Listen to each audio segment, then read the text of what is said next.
Kate, can you advance to the next slide? Super. Okay, well, welcome everyone. Thank you so much for joining us to kick off today's inaugural event, IPIRA event for the fall. Today we're going to talk about how to start an industry consortium program, which may be in your unit, center, institute, and so on. We'll talk about two kinds. And so we have a good group of representatives on the call. We'll talk about gift sponsorship programs. These are gift-funded programs. So in some sense, the programs may not be so different in terms of what they're offering, but how they're organized and funded differs. And then the other kind is industry alliances, or industry affiliate programs. We'll do a comparison table and kind of walk through how they're different, how they're the same, how you determine which kind you want. And then we'll talk about how to start your selected program. Next slide, Kate. Okay, super. So I want to say that we have, and maybe if somebody can grab this link and put it into the chat for us. About a year and a half ago, we put up this new page on our Vice Chancellor of Research website, which distinguishes, it kind of creates an at-a-glance differentiation between gift sponsorship programs and industry affiliate programs, which is also an aid in a sense to this webinar. How do I choose what kind I want to create? And so it's actually not a 1 year birthday. So it's a year and a half birthday. So we've been here a little bit. Okay, next slide. Okay, here's a slide just to give you a sense of the scope and the number of programs we have across campus. We have about 22 gift sponsorship programs and about 18 industry affiliate programs. Next slide. And here's a comparison table showing the difference between GSPs, that's gift sponsorship programs, and IAPs, that's industry affiliate programs. We'll use those acronyms because Berkeley loves acronyms throughout the presentation. As you'll see, there's a lot of similarities. Both further the university's research mission, both provide private funding and public research, educate students, provide career opportunities, and also enhance feedback from industry. But what you'll notice is there's two differences. So gift sponsorship programs cannot offer any benefit in return for the gift, whereas industry affiliate programs are contract-based. And so we can offer benefits that companies really like. We can offer early access to research results. These typically would include a non-exclusive license to any intellectual property that's developed in the course of the research in the center. It may include an industry advisory board, student poster sessions, things like that. So we can offer things in return for the funding under the contract-based programs. And this table shows, let me go to the next slide. Who does what? So this helps to show which office and who's responsible for each of these different activities. So for designing the agreement template, both UDAR and IAO will work depending on if it's a gift sponsorship program or an industry affiliate program. We'll iterate with the faculty member, but we'll be responsible primarily for the design of that agreement and also agreeing to the final form of the template. The faculty member will build the program, recruit companies. Oftentimes they're sending the agreements out. And then once the companies agreed to sign on, they fill in their information in the agreement, like their name and address, things like that. Then they send it back to IAO and UDAR, and then we coordinate the signature process and we set those agreements up in our systems. And then also the central campus offices for industry affiliate programs, the contract-based accounts receivable will handle invoicing and payment, things like that. I'm going to turn it over to Doug. Great, thank you. I'll just nuance that last point about the invoicing. With UDAR, there's just a couple layers. Gift services does help, of course, with payment processing and accounts and like transaction service providers, but the invoices are generally sent by the centers and labs. But anyhow, we're going to talk about gift sponsorship programs. Again, I'm Doug Tatz. I'm on the gift policy unit of the overall gift policy and operations team in UDAR. and I'm going to give you an overview of our gift sponsorship program, including some factors that can help you determine if a gift sponsorship program is right for you. And then I'll provide a little bit of detail on the process for starting a new program and onboarding your funders. So there are a couple overarching ideas that we're always emphasizing to corporate donors, and they are that a sponsorship program doesn't alter in any way the basic principles of respect for faculty and student freedom. Like any other gift, they support UC Berkeley's primary mission of teaching and research while enriching the educational experience. And then also just to note that like how acceptance works is that it's been delegated by the chancellor to the vice chancellor for UDAR, this authority to accept gifts. And so this is the kind of the overall umbrella under which we administer the gift the sponsorship programs. Great, next slide, please. Okay, so the very basics of gift sponsorship programs. They offer gift-compatible stewardship or engagement opportunities to incentivize annual philanthropic contributions from corporate or institutional donors to fund a clearly defined area of research, a lab, or a non-research program. Gift sponsorship programs are a many-to-many arrangement through which multiple donors, 3 or more, support a program that benefits multiple faculty members, 2 or more. And lastly, gift sponsorship programs don't convey benefits of value to sponsors, for example, intellectual property, early access to research results, or exclusive access. Next slide, please. We launched the Gift Sponsorship Review Program a while ago now, back in January of 2021, for 3 main reasons. To more clearly separate sponsored awards and other non-gift vehicles from truly tax-deductible philanthropic contributions, to increase transparency as to what corporate donors are getting in exchange for their gifts, and to improve the experience for corporate donors working with multiple labs or centers across campus by ensuring consistency and efficient processing. Next slide, please. All right, how's it going now? For new programs currently, and when new sponsors sign up, we draft, negotiate, and sign what we call a master sponsorship agreement, which governs all gifts that sponsor will make through that program. And so the basic flow of that is that first-time sponsors sign the agreement, and then in subsequent years, they're simply invoiced. Separately, we also review and provide standard documentation for event sponsorships. These differ from the annual programs because for an event, for example, the benefits conferred to that donor are going to be quite constrained to the time frame of that event, whereas benefits for programs generally span the whole year.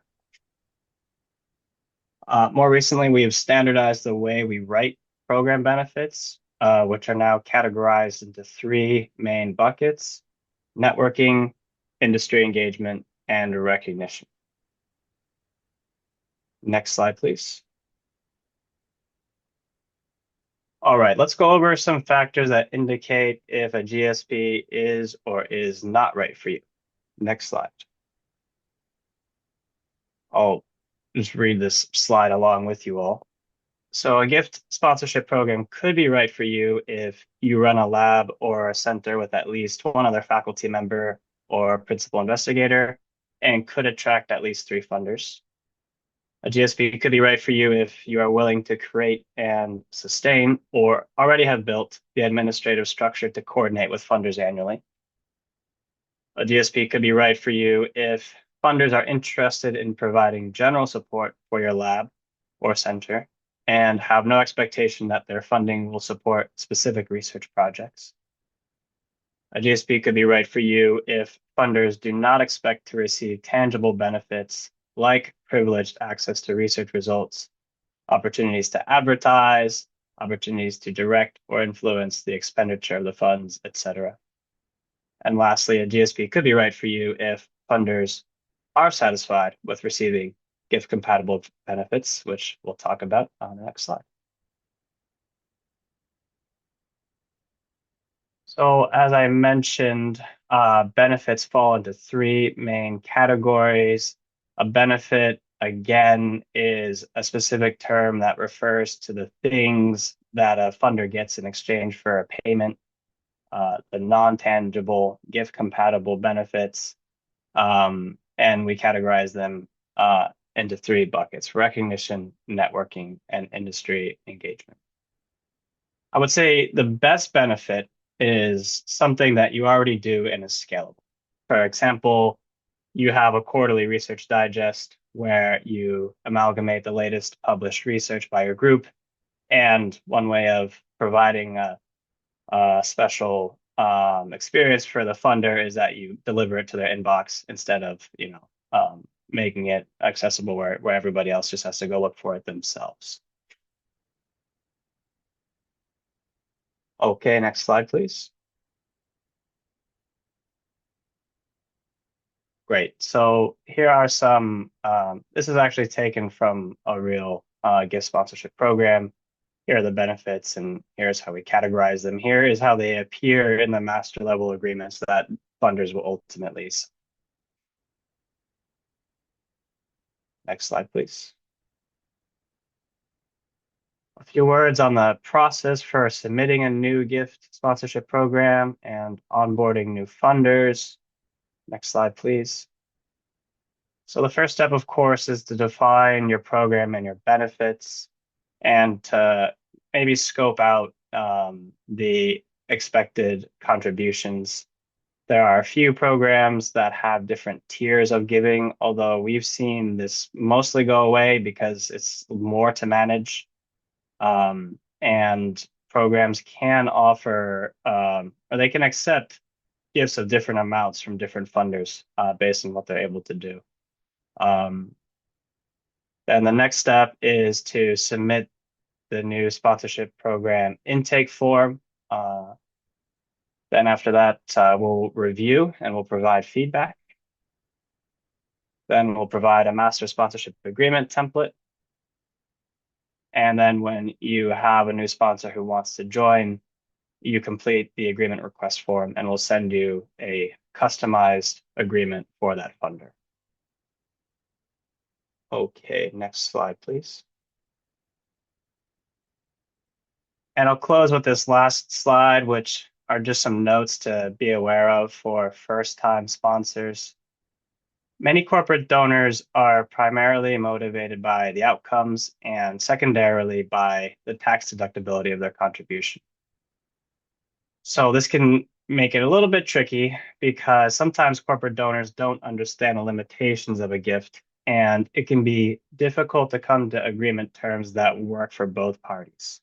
For example, on our side, ensuring the gift nature of the agreement, and on the corporation side, ensuring that it'll pass internal approvals for budget usage.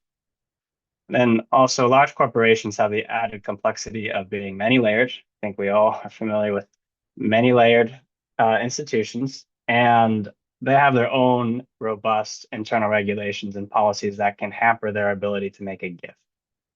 And then this is especially the case with international entities, of course. But at the same time, now that you're aware of these, also know that we have a lot of experience navigating these layers, and we're always happy to work with potential new funders to onboard them. And now I will pass it over to Kate, I believe. Actually, Eric. So next Great. slide, please. Great. Thank you, Doug. That's a really clear, lucid presentation of gift sponsorship programs. And so as we started out talking about that web page where we very clearly lay out and we showed you some tables of distinguishing between gift sponsorship programs and industry affiliate programs. Now we're going to go through industry affiliate programs. So an industry affiliate program is distinguished in a few ways. It's a university research program. So it's not a program that somebody else brings to us and says, can you administer this? It's something that we create. It's created, organized, and hosted and directed by Berkeley faculty and staff. and it's focused on a semi-specific area of research of common interest to several private companies. So it's sort of a group of companies that come together around a focused research theme, and it's funded by industry membership fees. These are not gifts; they're fees supporting a program. The industry affiliate program is a multi-company research program with membership contracts, not gifts. So you can't have a one-member program. There has to be at least three. We'll talk about this in a moment. And again, these are membership contracts. They're not gifts. And this is handled by the Industry Alliances Office as opposed to gift sponsorship programs handled by UDAR. Next slide, please. So this slide just shows a brief overview of why we do these things. So these are very valuable both to industry and to the university. For industry, they get the opportunity to work with students. They get to interact with students, especially if they're operating on an industry advisory board. And they get to kind of test them out a little bit per se. They also get access to research results and IP. So all members, based on the tier that they're in, get the same benefits. And that typically includes a non-exclusive royalty-free license to use any patents that are produced during the course of the research under the membership program, but also early look at publications and early look at other results as well. And then we can also leverage their research dollars. So it's different from a typical industry-sponsored research where we have one company and one scope of work. In this model, there's many companies, and there might be multiple research projects going on at the same time, all within the field of research that the industry affiliate program is covering. And so they can leverage the dollars of the other companies and get the results from everything that's being done out of that program. For the university, we have more opportunities to have students work on additional projects, which is great for our students and great for our faculty. We also get to learn about what's important to industry, where our members think the direction of some specific field is going. And that helps to make our research better and relevant and all of those things. And it also provides sustainable funding for the research. And a properly structured industry affiliate program does all of the things on this slide. It furthers our research mission, public service and education of students. It facilitates the private funding of public research. It gives opportunities to educate students. And also, these programs also, because they're giving our members an early look, they often are recruiting and hiring out of the students that they've worked with through these programs, which is also really awesome. They also help to integrate feedback from industry and help to facilitate the commercialization of research results.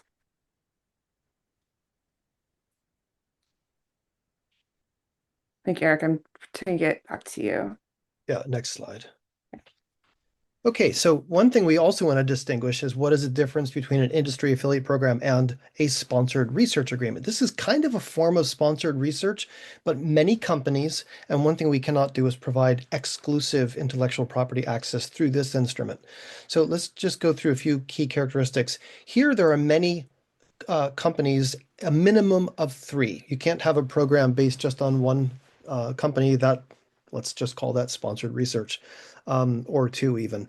There are multiple PIs, as Kate said earlier, and also multiple affiliated researchers. The same contract and benefit, all parties have the same contract and the same benefits. There's no customized contracts. Imagine going to your local gym and saying, I'd like to personally negotiate my own membership agreement for this gym. We just, these are templated and all members sign on the same terms. We can have differentiated terms on a tier basis. So if you want to organize something where you say, well, we can give a little more of this or give better this or whatever, let's organize that into a tier where members pay a little more. But every member ought to be able to move into that tier. They're not specially negotiating their own contract. All industry affiliate program company members have access to this, have the same access to all program results, data, reports, and intellectual property. There's no special member exclusive access. Oh, I want to get into this program, but I want to be the sole beneficiary of the results of this project. Nope, that's sponsored research. Okay, next slide. So let's talk about some sample IAP member benefits. Earlier, Doug talked about member or benefits for gift sponsorship programs. So what can we do under industry affiliate programs?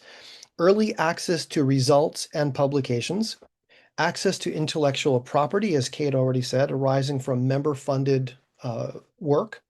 This is access to copyrightable content, copyrightable works, patents, inventions, data, and then participation on an industry advisory board. This is actually a member benefit to be able to participate on an industry advisory board for the program, annual or biannual meetings, and access to students also, as Kate said. Next slide. So there is a special overhead rate, and this bears a little bit of explaining. This is not one of the federally negotiated rates on our rate sheet. It's a special exception under the Vice Chancellor of Research going back to 2006. This is a 20% overhead, and it's kind of a halfway mark between it's actually more it's closer to gift, but between gift and sponsored research. So all members sign the same agreement. There's no negotiation. Therefore, there should not we don't have as high an overhead rate. But that also means we're not specially negotiating every single one of these. Right. So if there's negotiation, the 20% no longer applies. So if you want to start one of these programs and you're talking to your member companies, you need to help us keep them in line and say, okay, don't try to negotiate all kinds of special terms for yourself, because the university is not going to honor that 20% then.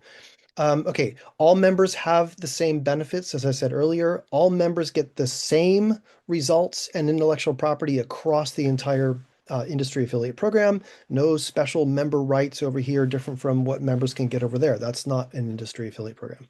No unique scopes of work or unique deliverables or unique IP. Next slide. Just a quick breakdown. This is, could somebody put in the Vice Chancellor of Research Office indirect cost rate page for this? So this is on the IPIRA website. There is a 20% overhead. There's a breakdown. This is part of a 2006 policy. I won't go through all of it, but you can see here that there's a breakdown that goes to different units. A key point here is that 10.5% of that 20% actually gets returned to the program. When you consider that and think about, oh, 20%, the university's taxing me. I mean, it's effectively a gift rate. I mean, it's not a gift rate, but I mean, it's close to a gift rate. So just keep that in mind. And next slide. Back to you, Kate. Let me unmute myself. Okay, so for this next part, we're going to talk about how to start an industry affiliate program. So we encourage you first to visit our website. We've put it in a couple of times and we can put it in the chat again. But it has a lot of information about existing programs and process. And, we just put in the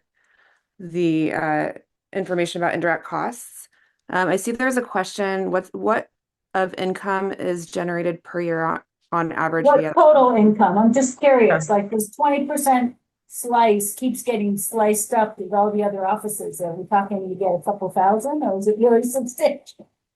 I think I don't know off the top of my head, Eric. Do you know? I don't know off the top of my head in terms of our budget of how much comes back, for example, to the intellectual property office for managing these.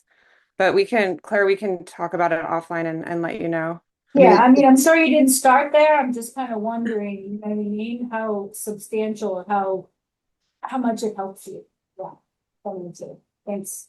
It changes every year, Claire, because every year there's members come and go, and some member program fees are higher, some are lower. So it's a variable number, not a fixed number. And it's Yeah, not like royalties, but I'm wondering, like, again, is it millions, so your slice like makes a difference in your office? Or is it more like nice to have? thousands. Yes. Nice to have, not, Nice to not, have, thank you. Yeah. Okay, so so the next thing would be to look at the IAO, the IAP proposal tab. So I'm going to stop sharing this screen, and we're going to look at what we're looking for the industry affiliate proposal. So let me pull that up, and I will reshare. Just need to move the chat out of the way.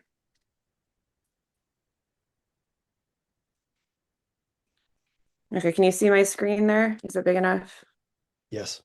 Okay, so we created this template basically to get information from the faculty members and staff who are helping build new industry affiliate programs. It has information about what it is.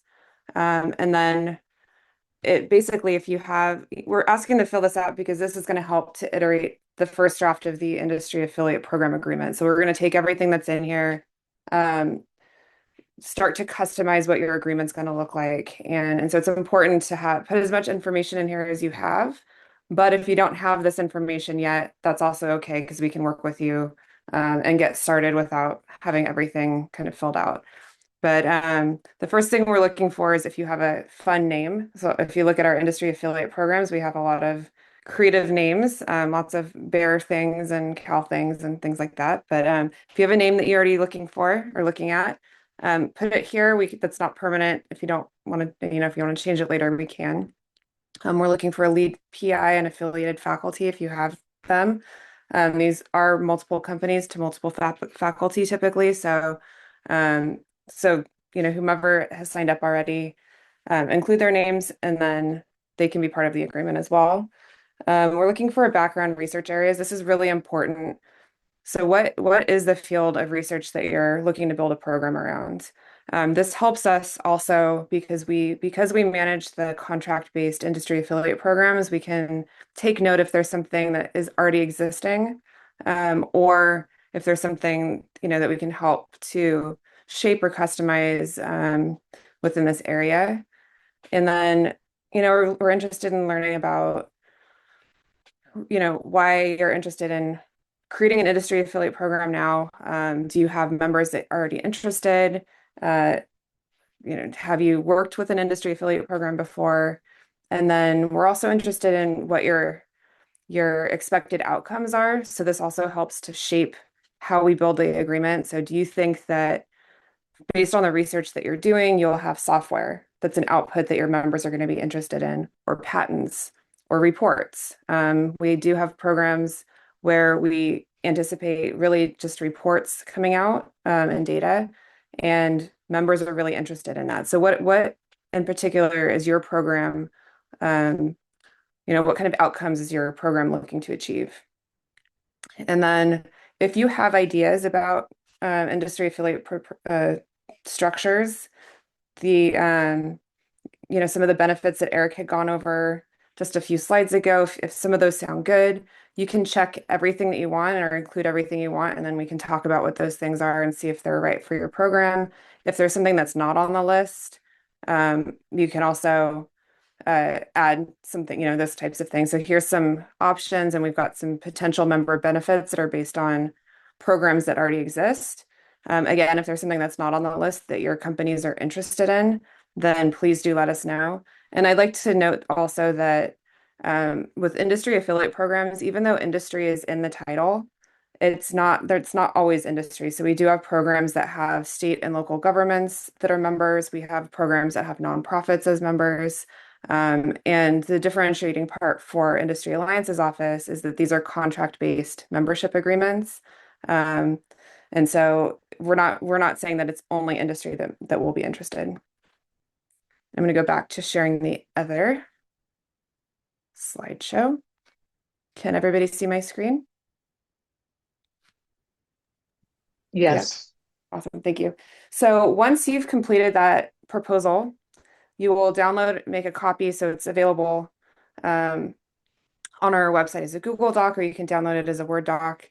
So you can download it, make a copy, and then email it to us at our general email box, which is iao@berkeley.edu. Once we receive that and have a chance to review it, we'll reach out to you and set up a time to discuss it and talk about starting the program, and then we'll also start putting together the template agreement. Okay, so we actually already did that. So once we have the proposal, we will build that template for you. And we have lots of examples, but in the past couple of years, we've put together a template that basically includes just about everything. So when it comes to customizing a program for your research area, we will take what you've put in that, like the background research, anticipated outcomes, and all of those things, and really take away or add to and customize that template for your program. We'll iterate on that, and then we'll always remain on hand to answer your questions or to answer questions the company members have. Once we get the template established and we've agreed on it, and we have members that are ready to move forward, these work as the same as other sponsored research projects. So you will submit a proposal in Phoebe. So you'll work with your research administrator. In that, we'll have the conflict of interest form and typically the template agreement. So you'll have send it out to the company, they'll fill in their information, send it back to you, and that can be uploaded into the Phoebe record. When the company's ready to sign, IAO will initiate a DocuSign or initiate signatures depending on their preference. Once we have that fully executed, we set it up as an award record in Phoebe, so you'll be able to access it like any other of your sponsored research awards. And accounts receivable, which is part of the controller's office, will be responsible for invoicing. And the funds that are collected through these industry affiliate programs will all be put into a single fund. So the funds will be pooled, they'll be into a master fund, which means that each individual program or agreement will not have its own fund number, but rather all of them funding from all of the members goes into one fund.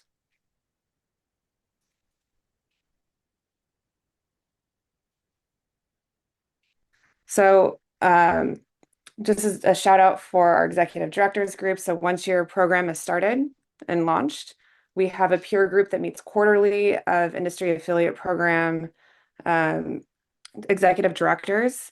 And so we would invite you to join that. We discuss best practices. We usually hear from a program or two each quarter that talks about their research areas and what they do. We also share best practices in those meetings.